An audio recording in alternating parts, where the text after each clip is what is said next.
Three, two, one.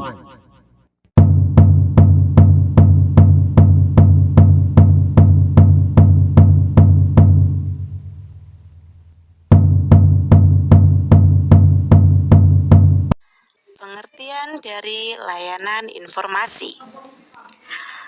Apa sih pengertian dari layanan informasi itu? Layanan informasi merupakan layanan yang memungkinkan individu untuk memperoleh pemahaman dari suatu informasi dan pengetahuan yang diperlukan, sehingga dapat dipergunakan untuk mengenali diri sendiri dan lingkungan. Adapun tujuan dari layanan informasi. Pemberian layanan informasi merupakan kegiatan pemberian bantuan dari seorang ahli, dalam hal ini guru pembimbing, kepada peserta didik, baik berupa informasi mengenai pemahaman diri, penyesuaian bakat, minat, kemampuan, cita-cita, pendidikan, maupun pekerjaan yang akan dipilihnya di masa depan. Adapun fungsi layanan informasi. Layanan informasi berfungsi untuk membekali individu dengan berbagai pengetahuan dan pemahaman tentang berbagai hal yang berguna untuk aktualisasi diri individu. Nah, kelompok kami akan menjelaskan tentang salah satu contoh layanan informasi, yaitu tata tertib di sekolah, cara berperilaku di sekolah, dan tata krama di sekolah. Berikut adalah tugas video layanan informasi dengan topik tata tertib dan tata krama di sekolah. Yuk, mari kita simak videonya. Waalaikumsalam warahmatullahi wabarakatuh. Selamat pagi, teman-teman. Pagi, Bu. Apa kabarnya kalian semua hari ini? Alhamdulillah baik. Tadi gimana pembelajaran sebelum saya? Menyenangkan apa enggak? Ya lumayan menyenangkan. Baik. Sini ada yang sudah tahu Ibu akan menyampaikan tentang materi apa? Belum tahu ya? Oke, baik. Jadi sebelum Ibu melanjutkan tentang materi yang akan Ibu sampaikan, Ibu akan memperkenalkan teman Ibu. Nah, di sini berarti tidak sendiri ya. Bentar ya, sama dia dulu.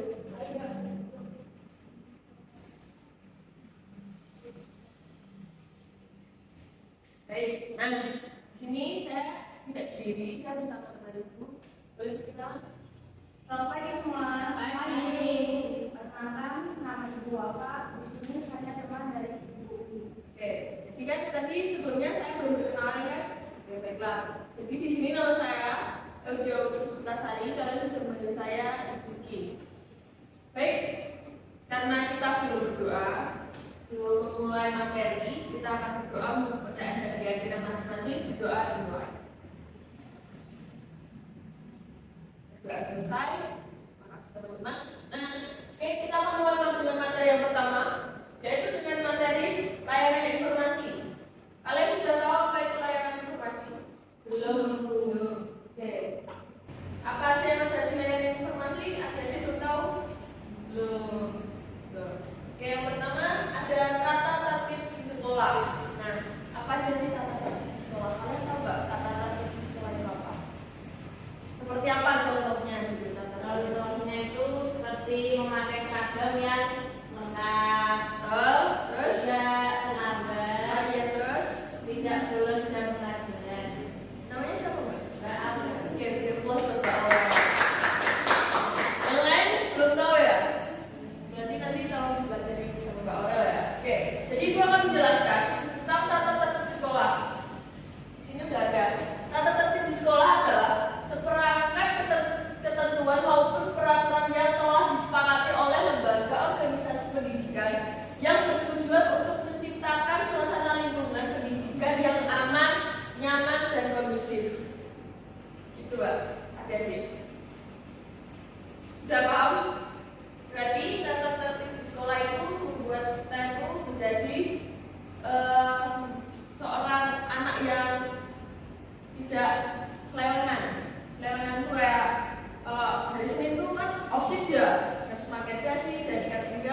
hitam.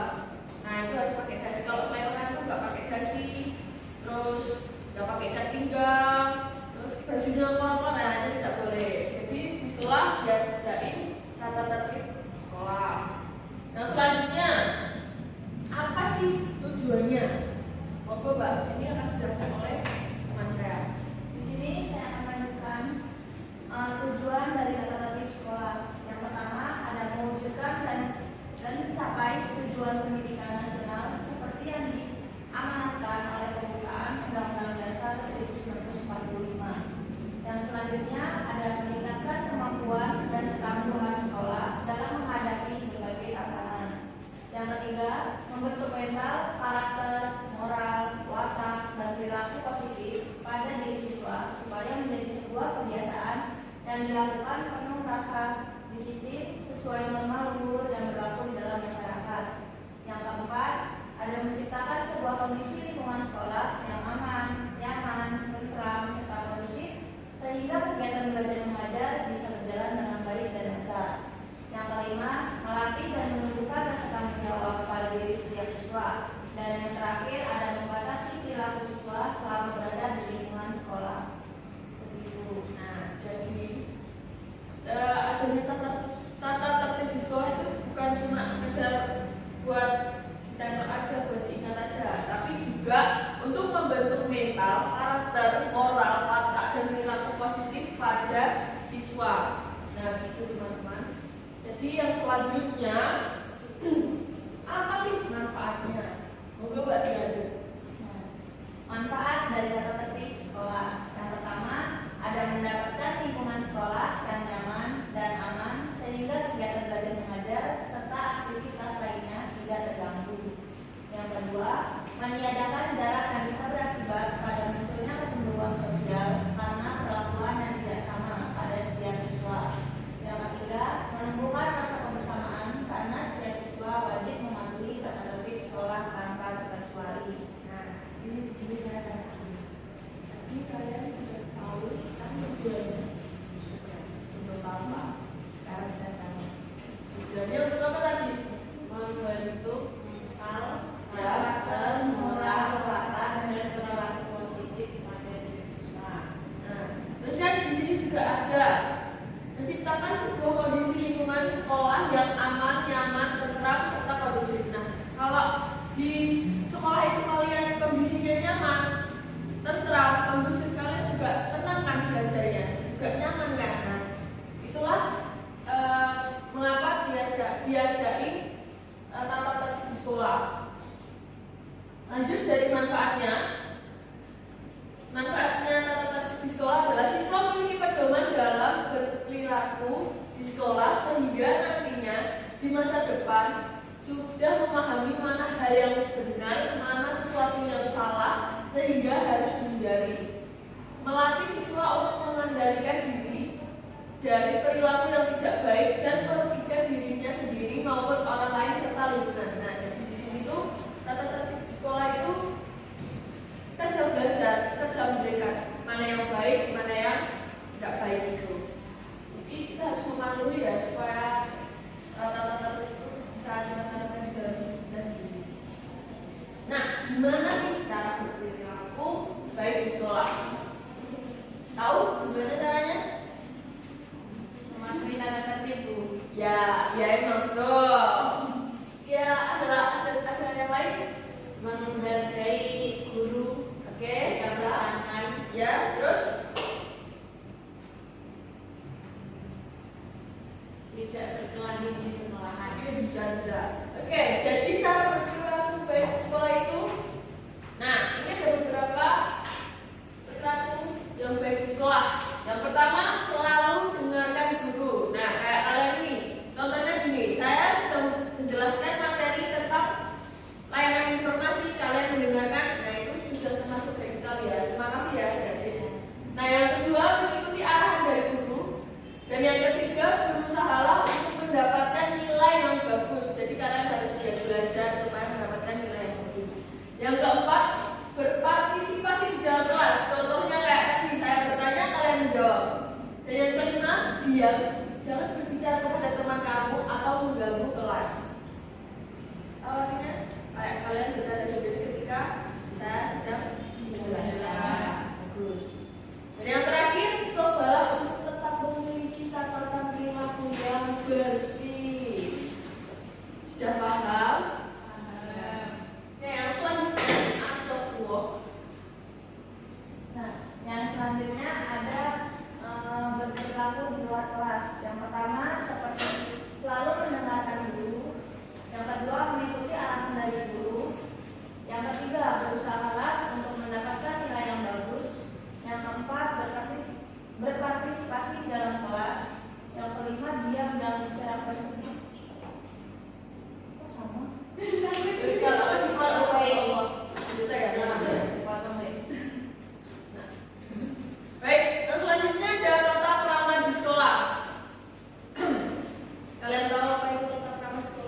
Ya. Terus Tidak berkata kotor. oke, tidak kita masuk sopan santun. Oke, jadi tata krama di sekolah, pengertian tata krama di sekolah. Nah, ini dia. Coba akan silakan teman saya. Pengertian tata krama. Tata krama terdiri atas kata, tata, dan krama. Tata berarti adat, aturan, norma, peraturan. Krama berarti sopan santun, kelakuan, tindakan, perbuatan. Dengan demikian, tata krama berarti tata krama berarti adat, sopan santun, kebiasaan sopan santun atau sopan santun. Tata krama adalah kebiasaan sopan santun yang disepakati dalam lingkungan pergaulan antar manusia dalam kelompok masyarakat setempat. Nah, misalnya tata tadi apa sih? Ada aturan dan norma peraturan. Kalau krama, Sopan santun, kelakuan, tindakan, perbuatan. oke, berarti kalian sudah memahami materi yang Ibu sampaikan dengan baik ya. Terima kasih Bu. Nah, di sini ada dasar-dasar tata krama. Kalau perhatikan, yang pertama saling menghormati dan menghargai sesama. Yang kedua bersikap sopan dan ramah kepada siapa saja, termasuk yang lebih tua ya. Di sini. Yang ketiga memberi perhatian kepada orang lain.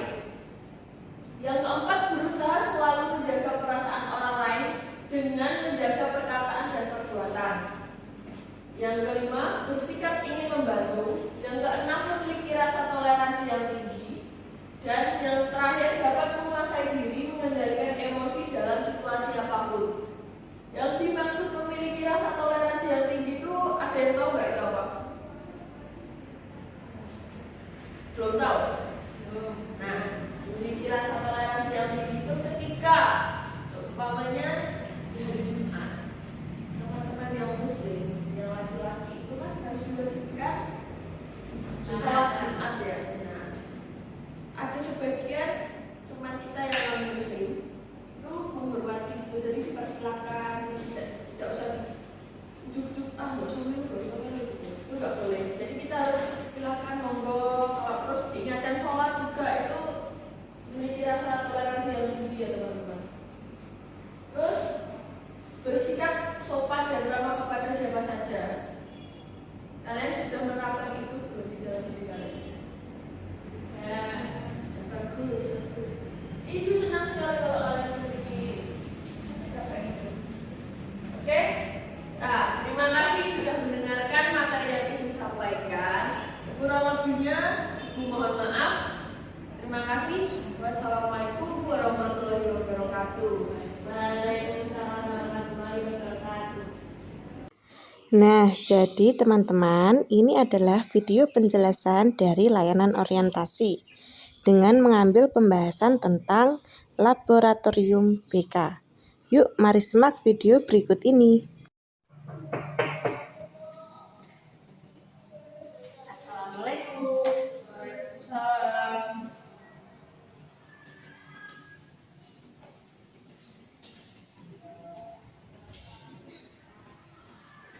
Assalamualaikum warahmatullahi wabarakatuh. Waalaikumsalam. Selamat pagi teman-teman. Ibu. Apa kabar hari ini? Baik. Alhamdulillah. Siapa di sini yang nggak puasa?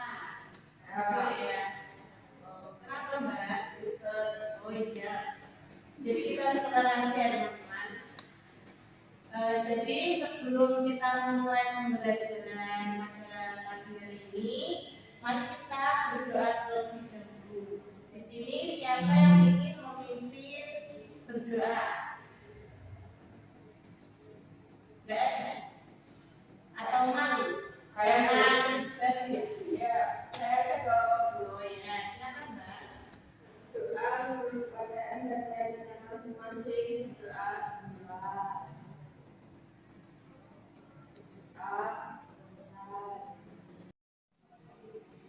Jadi di sini Ibu akan menjelaskan tentang layanan orientasi.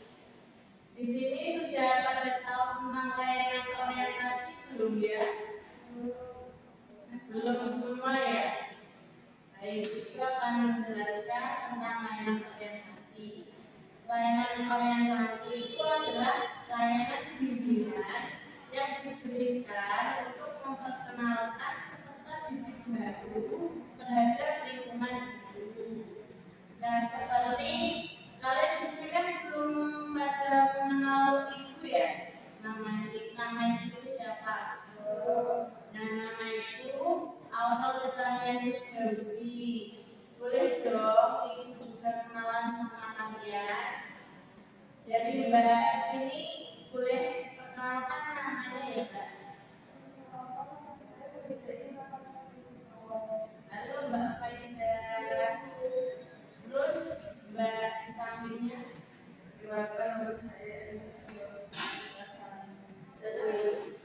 Halo Mbak Oki. Nah, seperti di sini kalian belum pada mengenal nama ibu itu siapa? Belum pada tahu kan?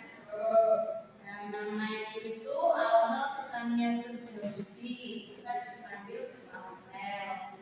Terus ibu boleh dong kenalan sama kalian. Dimulai dari Mbak sini ya. Halo Mbak Faiza. Terus Mbak.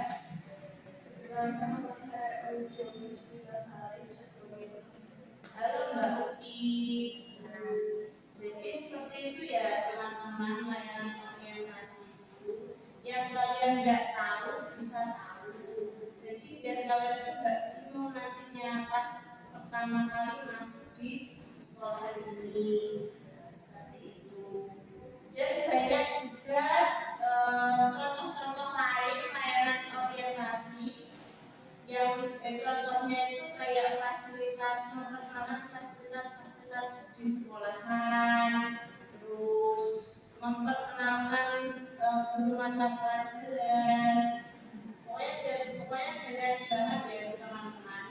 Nah, tapi di sini ingin menjelaskan tentang laboratorium BK. Nanti kita bisa turun langsung ke tempat laboratorium BK-nya. Nah, itu nggak sendiri ya teman-teman. Nanti di laboratorium itu ada teman ibu yang juga menjelaskan tentang laboratorium BK seperti itu. Tidak lama-lama, kita langsung saja turun ke lokasi laboratorium BK tersebut ya. Biar kalian tahu apa sih pengertian dari laboratorium BK, apa sih fungsi laboratorium BK, terus apa alat-alat di laboratorium BK seperti itu ya teman-teman. Ya sudah. Mari ikuti itu ya teman-teman.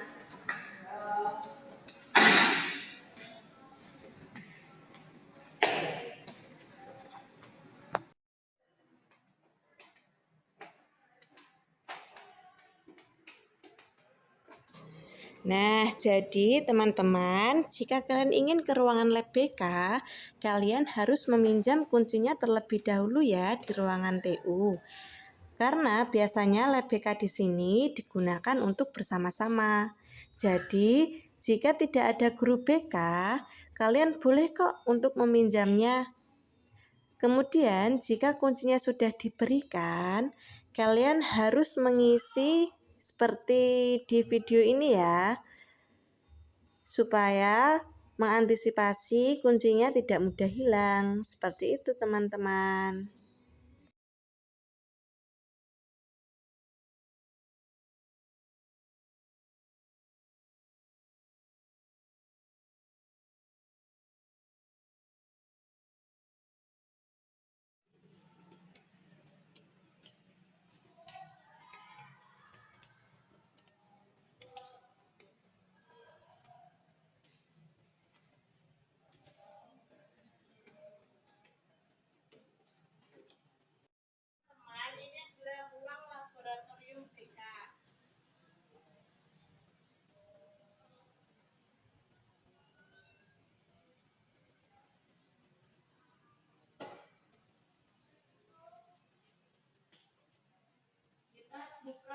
ikuti terlebih dahulu ya teman-teman. Sebelum kita memasuki ruangan laboratorium BK, kita harus melepas alas kaki terlebih dahulu ya. Ya, Ibu.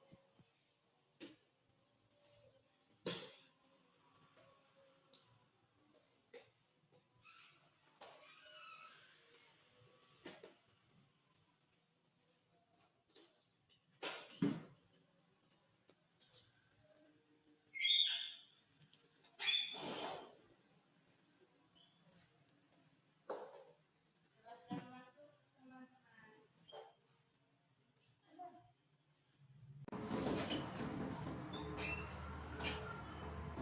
Jadi teman-teman, ini adalah teman ibu yang juga akan membantu kita untuk menjelaskan laboratorium BK.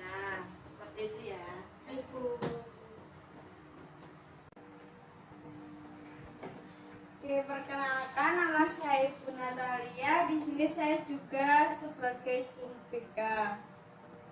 Nah, di sini ada kursi yang biasanya itu dipakai para murid buat konsultasi kalau mereka ada masalah seperti itu. Terus di sini ada sofa, misalnya murid mau berdiskusi lebih nyaman seperti itu. Ada juga kursi relaksasi kalau mau yang lebih nyaman. Nah, di sini ada salah satu media untuk layanan bimbingan dan konseling. Terus ada juga beberapa buku referensi buat anak-anak. Nah, di sini biasanya dipakai buat bimbingan atau konseling kelompok. Biasanya murid-murid duduk di sini. Ya, Bu. Sudah. Ya, Bos. Baik, Ibu sudah menjelaskan sedikit tentang LBK. Saya kembalikan kepada Ibu Aura. Monggo, Ibu. Jadi teman-teman, Ibu juga akan memperdalam penjelasan dari Ibu Natalia tadi.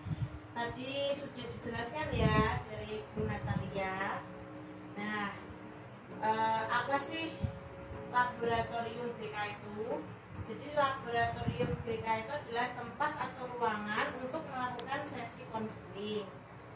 Nah, kalian kalau mempunyai masalah, kalian tuh bisa datang ke sini curhat dengan guru BK. Seperti itu ya teman-teman.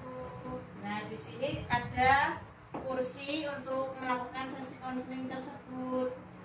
Terus di sini juga ada sofa jika kalian ingin ingin nyaman. Nah, di sini juga ada sofa jika kalian ingin ngobrol lebih nyaman. Terus ini ada kursi relaxing untuk merelaksasikan diri kalian. Boleh kok kalian mencoba. Boleh dicoba ya? Boleh, silakan. Nah, seperti ini ya teman-teman. Nah, seperti itu. Nah, di sini kan ada layanan media bimbingan dan konseling. Nanti kalian di semester 2 akan semester 2 ya. Jadi anak-anak ini adalah layanan media bimbingan konseling. Nanti kalian di semester 2 juga akan disuruh membuat layanan media bimbingan konseling seperti ini. Nah, kalian bisa lihat layanan medianya seperti ini ya teman-teman. Ya, seperti ada struktur kepribadian, terus ada tahap perkembangan, dan ada dinamika kepribadian juga ada. Dan ini adalah tokoh yang bernama Erik Erikson. seperti itu. Terus Ya. terus di sini apakah ada pertanyaan teman-teman? Belum. Tidak ada ya. Ya sudah, itu penjelasan dari kami, ibu dan teman ibu tadi. Nanti kalau kalian masih bingung, bisa saja tanya ke guru BK, oke? Ya, Bu. Semangat untuk murid baru ya teman-teman. Ya, Bu. Ya, terima kasih. Terima kasih. Nah, teman-teman, setelah kita di ruangan laboratorium BK, kita langsung saja menuju ke ruangan observasi ya, yang tempatnya ada di samping ruangan laboratorium BK.